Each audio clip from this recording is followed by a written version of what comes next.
ಇವತ್ತಿನ ಈ ಪತ್ರಿಕಾಗೋಷ್ಠಿಯಲ್ಲಿ ಹಾಜರಿರ್ತಕ್ಕಂಥ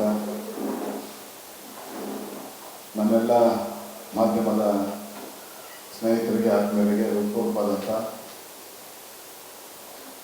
ಧನ್ಯವಾದಗಳನ್ನು ಹೇಳ್ತಾ ಸ್ವಾಗತವನ್ನು ಕೋರ್ತಾ ಇವತ್ತಿನ ಈ ಒಂದು ಪತ್ರಿಕಾಗೋಷ್ಠಿಯನ್ನು ಕರೆದಿರ್ತಕ್ಕಂಥ ಉದ್ದೇಶದ ಬಗ್ಗೆ ನಾನು ಎರಡು ಮಾತುಗಳನ್ನು ಮಾತಾಡೋಕ್ಕೆ ಇಷ್ಟಪಡ್ತೀನಿ.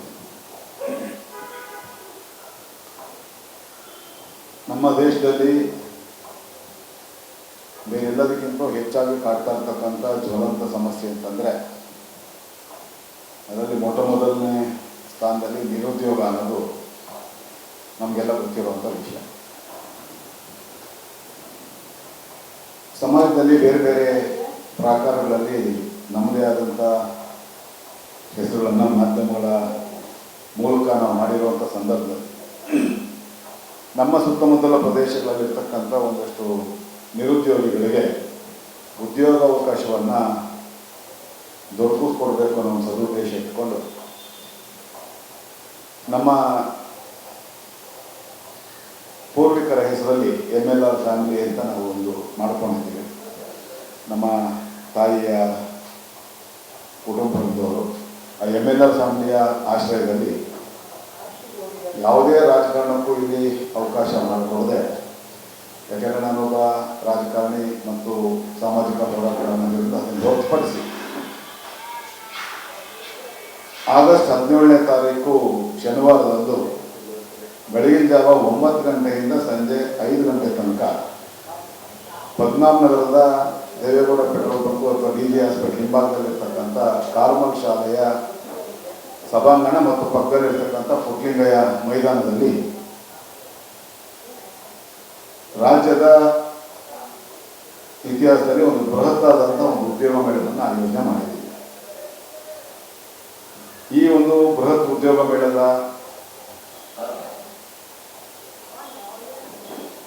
ಅವಕಾಶವನ್ನು SSLC, ದ್ವಿತೀಯ PUC, ಯಾವುದೇ ಪದವಿ BA, BCom, BSc, BCA, BBA, BBM ಸೇರಿದಾಗೆ, B.Pharmacy ಸೇರಿದಾಗೆ, ಯಾವುದೇ ಡಿಪ್ಲೊಮಾ ತರಬೇತಿಗಳು, ಯಾವುದೇ ITI ತರಬೇತಿಯನ್ನು ಪೂರ್ಣಗೊಳಿಸಿರ್ತಕ್ಕಂಥವರು, ಯಾವುದೇ ಸ್ನಾತಕೋತ್ತರ ಪದವಿಗಳನ್ನು ಪೂರ್ಣಗೊಳಿಸಿರ್ತಕ್ಕಂಥವರು ಮತ್ತು ಅಂತಿಮ ವರ್ಷದಲ್ಲಿರ್ತಕ್ಕಂಥವ್ರು, ಹಾಗೆ ಅನುತ್ತೀರ್ಣರಾದವರು, ಹಾಗೆ ಇಂಜಿನಿಯರಿಂಗ್ ಪದವಿ ವ್ಯಾಸಂಗವನ್ನು ಮುಗಿಸಿರ್ತಕ್ಕಂಥವ್ರು ಅಥವಾ ಅನುತ್ತೀರ್ಣರಾಗಿರ್ತಕ್ಕಂಥವ್ರು, ಈಗ ವಿದ್ಯಾಭ್ಯಾಸ ಮಾಡ್ತಾ ಅಂತಿಮ ವರ್ಷದ ಕೊನೆಯ ಸೆಮಿಸ್ಟರ್ ಅಥವಾ ಕೊನೆಯ 2 ಸೆಮಿಸ್ಟರ್ಗಳಲ್ಲಿರ್ತಕ್ಕಂಥ ವಿದ್ಯಾರ್ಥಿನಿಯರು ಈ ಉದ್ಯೋಗ ಮೇಳದಲ್ಲಿ ಭಾಗವಹಿಸಲಿಕ್ಕೆ ಸಂಪೂರ್ಣವಾದಂಥ ಅವಕಾಶವನ್ನು ಮಾಡಿಕೊಟ್ಟಿದ್ದೀವಿ.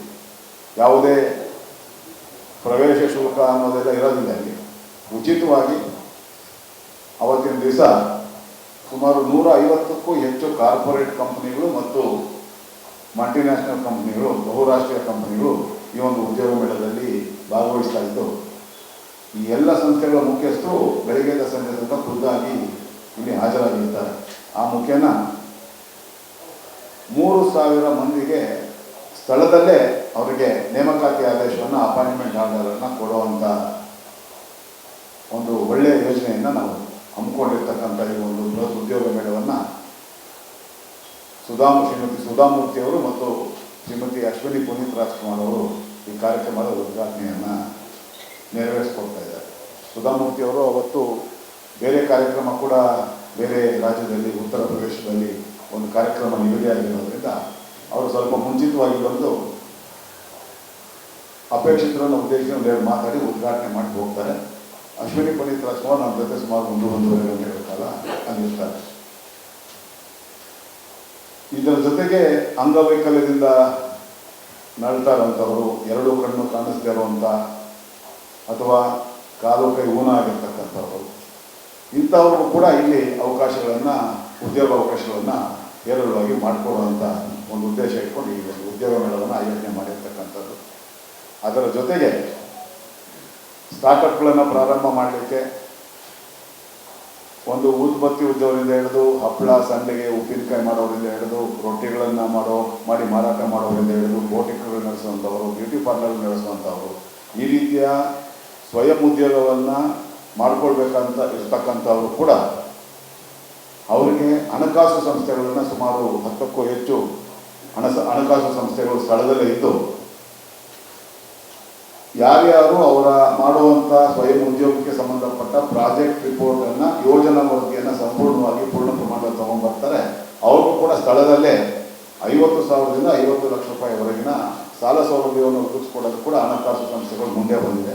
ಇದು ನಾವು ಈ ಪ್ರಯತ್ನ ಮಾಡಿದ ನಂತರ, ಉದ್ಯೋಗ ನೀಡೋದು ಪ್ರಯತ್ನ ಮಾಡಿದ ನಂತರ ನಮಗೆ ಅವರು ಭರವಸೆಯನ್ನು ಕೊಟ್ಟರು. ಅದನ್ನು ಕೂಡ ನಾವು ವ್ಯವಸ್ಥೆ ಮಾಡಿದೆ. ಅದ್ರ ಜೊತೆಗೆ ಸರ್ಕಾರಿ ಯೋಜನೆಗಳು, ಕೇಂದ್ರ ಮತ್ತು ರಾಜ್ಯ ಸರ್ಕಾರದ ಯೋಜನೆಗಳೇನಿದೆ ಅದನ್ನು ಕೂಡ ಯಾವ ರೀತಿ ಪಡ್ಕೋಬೋದು ಅನ್ನೋದಕ್ಕೆ ಅವರಿಗೆ ಮಾರ್ಗದರ್ಶನವನ್ನು ತೋರಿಸಿ ಅವರಿಗೆ ಸ್ಥಳದಲ್ಲೇ ಅವರಿಂದ ಅರ್ಜಿಗಳನ್ನ ಹಾಕಿಸುವಂಥ ಕೆಲಸವನ್ನು ಕೂಡ ಮಾಡುವಂಥ ಒಂದು ತಂಡ ಕೂಡ ರೆಡಿಯಾಗಿದೆ. ಇಲ್ಲಿ ಯಾವುದೇ ರೀತಿಯ ಆಭಾಸ ಆಗಲಿಕ್ಕೆ ಅವಕಾಶ ಇಲ್ಲದೆ ಸುಮಾರು 600 ಜನ ಸ್ವಯಂ ಸೇವಕರು ಇಲ್ಲಿ ಸುಮಾರು ಹಾಕಿರ್ತಕ್ಕಂಥ 150 ಸಂಸ್ಥೆಗಳೇನು ಬರುತ್ತೆ ಅವರಿಗೆ ನಾವು ಹಾಕ್ಕೊಡುವಂಥ ಒಂದು ಪ್ರತ್ಯೇಕವಾದಂಥ ಒಂದು ವ್ಯವಸ್ಥೆಯನ್ನು ಮಾಡಿರ್ತೀವಿ. ಆ ಶಾಮಿಯಾನದ ವ್ಯವಸ್ಥೆಗಳು ಅಲ್ಲಿ ಯಾರ್ಯಾರು ಅಪೇಕ್ಷಿತರು ಅವರ ವಿದ್ಯಾಭ್ಯಾಸಕ್ಕೆ ತಕ್ಕಂಗೆ ಯಾವ ಟೇಬಲ್ಗೆ ಹೋಗಬೇಕು ಅನ್ನೋದನ್ನು ತೋರಿಸ್ಕೊಡೋದಕ್ಕೆ ಅಂತೇಳಿ ಸ್ವಯಂ ಸೇವಕರು ಕೂಡ ಸುಮಾರು 600 ಸಂಖ್ಯೆಯಲ್ಲಿ ಇರ್ತಾರೆ. ಹಾಗೆ ಆ ಸ್ಥಳದಲ್ಲೇ ನಾವು ಅವತ್ತು ಅವರಿಗೆ ಇದನ್ನು ಅಪಾಯಿಂಟ್ಮೆಂಟ್ ಆರ್ಡರ್ಗಳನ್ನು, ನೇಮಕಾತಿ ಆದೇಶಗಳನ್ನು ಕೂಡ ಕೊಡುವಂಥ ಕಡೆ ಕೂಡ ಎಲ್ಲೂ ಒಂದಾಗದ ರೀತಿಯಲ್ಲಿ ನಮ್ಮ ಕಾರ್ಯಕರ್ತರು ಅದನ್ನು ಸಮರ್ಥವಾಗಿ ನಿಭಾಯಿಸ್ತಾರೆ. ಬಹಳಷ್ಟು ಜನರಿಗೆ 3-4 ಸಂಸ್ಥೆಗಳಲ್ಲಿ ಉದ್ಯೋಗಾವಕಾಶಗಳು ಸಿಗೋ ಅವಕಾಶ ಇರುವಂಥ ಈ ಉದ್ಯೋಗ ಮೇಳದಲ್ಲಿ ಅವರಿಗೆ ಯಾವ ಸಂಸ್ಥೆಗೆ ಸೇರಬೇಕು ಅಂತ ಅವ್ರು ಇಚ್ಛೆ ಪಡ್ತಾರೆ ಆ ಸಂಸ್ಥೆಯ ಜೊತೆಗೆ ಅವರು ಅಲ್ಲಿ ಅಗ್ರಿಮೆಂಟನ್ನು ಕೂಡ ಮಾಡಿಕೊಂಡು ಅಪಾಯಿಂಟ್ಮೆಂಟ್ ಆರ್ಡರ್ ತೊಗೋಬೋದು. ಅದ್ರ ಕೊನೆಯದಾಗಿ ಕ್ಯಾಂಪಸ್ ಸೆಲೆಕ್ಷನ್ಸ್ ಅಂತೇನು ಯೂನಿವರ್ಸಿಟಿ ಮಟ್ಟದಲ್ಲಿ ಮಾಡ್ತಾರೆ, ಅದನ್ನು ಇಲ್ಲಿ ಕೂಡ ನಾವು ಅಂತಿಮ ವರ್ಷದ ಎಂಜಿನಿಯರಿಂಗ್ ಪದವಿ, ಎಂಜಿನಿಯರಿಂಗಲ್ಲಿ ಮಾಡ್ತಾ ಇರುವಂಥವ್ರು ಅಥವಾ ಬಿ ಫಾರ್ಮಸಿ ಮಾಡ್ತಾ ಇರೋರು, ಪದವಿ ಮತ್ತು ಸ್ನಾತಕೋತ್ತರ ಪದವಿ ಅಂತಿಮ ವರ್ಷದಲ್ಲಿರ್ತಕ್ಕಂಥ ವಿದ್ಯಾರ್ಥಿಗಳು ಕೂಡ ಸ್ಥಳದಲ್ಲಿ ಅಪಾಯಿಂಟ್ಮೆಂಟ್ ಅವರು ಆ ಕೋರ್ಸನ್ನು ಮುಗಿಸಿದ ಮಾರನೇ ದಿನದಿಂದ ಅವರು ಆ ಕೆಲಸಕ್ಕೆ ಸೇರ್ಕೊಳ್ಳೋದಕ್ಕೆ ಅವಕಾಶ ಮಾಡಿಕೊಡುವಂಥ, ಮುಂಚಿತವಾಗಿ ಅವ್ರಿಗೆ ಅಪಾಯಿಂಟ್ಮೆಂಟ್ ಆರ್ಡರ್ ಕೊಡುವಂಥ ಕೆಲಸವನ್ನು ಕೂಡ ನಾವು ಮಾಡ್ತಾ ಇರೋದ್ರಿಂದ ಈ ಒಂದು ಬೃಹತ್ ಉದ್ಯೋಗ ಮೇಳಕ್ಕೆ ಸಂಬಂಧಪಟ್ಟಾಗೆ ಮಾಧ್ಯಮದ ಎಲ್ಲ ಮಿತ್ರರು ಸಂಪೂರ್ಣವಾದಂಥ ಸಹಕಾರವನ್ನು ಕೊಡಬೇಕು. ನಿಮ್ಮ ಮಾಧ್ಯಮಗಳಲ್ಲಿ ಇದಕ್ಕೆ ಸಂಬಂಧಪಟ್ಟ ಹೆಚ್ಚಿನ ಪ್ರಚಾರವನ್ನು ಕೊಡೋದ್ರ ಮೂಲಕ ಈ ಉದ್ಯೋಗ ಮೇಳ ಯಶಸ್ವಿಯಾಗಲಿಕ್ಕೆ ನೀವು ಕೂಡ ಕೈ ಜೋಡಿಸಬೇಕು ಅಂತ ನಿಮ್ಮಲ್ಲಿ ನಾನು ಅತ್ಯಂತ ಕಳಕಳಿಯಿಂದ ಮನವಿ ಮಾಡ್ಕೊಂಡು ಮಾತನಾಡಿಸ್ತೇನೆ. ಈಗ ಒಂದು ನಿಮಿಷ, SSB ಸೊಲ್ಯೂಷನ್ಸ್ ಸಂಸ್ಥೆಯ ಭವ್ಯ ಅವರಿದ್ದಾರೆ, ಅವರ ಸಂಸ್ಥೆಯ ಸಹಕಾರದೊಂದಿಗೆ ಈ ಒಂದು ಉದ್ಯೋಗ ಮೇಳವನ್ನು ನಾವು ಆಯೋಜನೆ ಮಾಡಿರ್ತಕ್ಕಂಥದ್ದು.